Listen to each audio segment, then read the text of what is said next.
Hello मेरे प्यारे बच्चों, आई होप कि आप सभी बहुत अच्छे होंगे। आपकी स्टडी भी बहुत अच्छी चल रही होगी। मैं रामरूप सर सफलता कोचिंग क्लास लाहौर से आपके लिए 10th सोशल साइंस का 10th सोशल साइंस का नागरिक शास्त्र का चैप्टर 2 संघवाद का लेक्चर 3 लेकर आया हूँ। लेक्चर 2 तक 9th के क्वेश्चन 9th तक क्वेश्चन अपलोड कर दिए। 10th में क्वेश्चन है। प्रश्न क्रमांक 10, भारतीय संविधान में केंद्र और राज्यों के बीच शक्तियों का बंटवारा किस प्रकार हुआ है।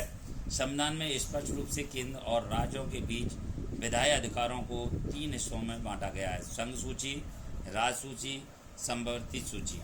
संघ सूची क्या है समझाइए। संघ सूची में प्रतिरक्षा, विदेशी मामले, बैंकिंग, संचार और मुद्रा जैसे राष्ट्रीय महत्व के विषय हैं। पूरे देश के लिए इन मामलों एक तरह की नीतियों की ज़रूरत है। इसी कारण इस विषयों को संघ सूची में डाला गया है। संघ सूची में वर्णित विषयों के बारे में कानून बनाने का अधिकार सिर्फ केंद्र सरकार को है। पहले इसमें 97 विषय थे, परंतु वर्तमान में इसमें 100 विषय हैं। राज सूची क्या है समझाइए। राज सूची में पुलिस, व्यापार, वाणिज्य, कृषि और सिंचाई जैसे प्रांतीय और स्थानीय महत्व के विषय हैं। राज्य सूची में वर्णित विषयों के बारे में सिर्फ राज्य सरकार ही कानून बना सकती है। पहले इसमें 66 विषय थे, परंतु वर्तमान में इसमें 61 विषय हैं। समवर्ती सूची क्या है समझाइए। समवर्ती सूची में शिक्षा, वन, मजदूर, संघ, विवाह, गोद लेना और उत्तराधिकार जैसे विषय हैं, जो केंद्र के साथ राज्य सरकार की साझी दिलचस्पी में आते हैं। इन विषयों पर कानून बनाने का अधिकार राज्य सरकार और केंद्र सरकार दोनों को ही है, लेकिन जब दोनों के कानूनों में टकराव है तो केंद्र सरकार द्वारा बनाया कानून ही मान्य होता है। पहले इसमें 47 विषय थे, अब इसमें 52 विषय हैं। आगे देखिए, इसी में देखिए आगे संघीय व्यवस्था कैसे चलती है।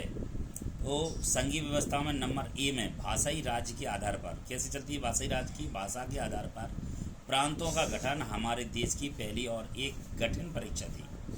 कठिन परीक्षा। दूसरे पॉइंट पर है नए राज्यों को बनाने के लिए कई पुराने राज्यों की सीमाओं को बदला गया। तीसरा है जब एक भाषा के आधार पर राज्यों के निर्माण की मांग उठी तो राष्ट्रीय नेताओं को डर था कि इससे देश टूट जाएगा। केंद्र सरकार ने कुछ समय के लिए राज्यों के पुनर्गठन को टाला, परंतु हमारा अनुभव बताता है कि देश ज़्यादातर मजबूत और एकीकृत हुआ।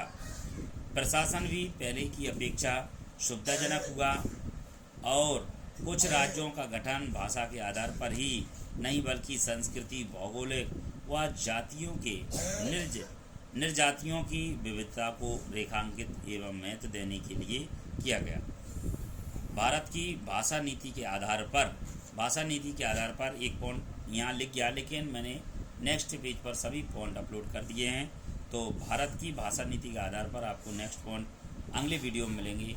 आशा करता हूँ यदि आपको ये वीडियो अच्छा लगे तो लाइक सब्सक्राइब जरूर करें, अधिक से अधिक शेयर करें। धन्यवाद।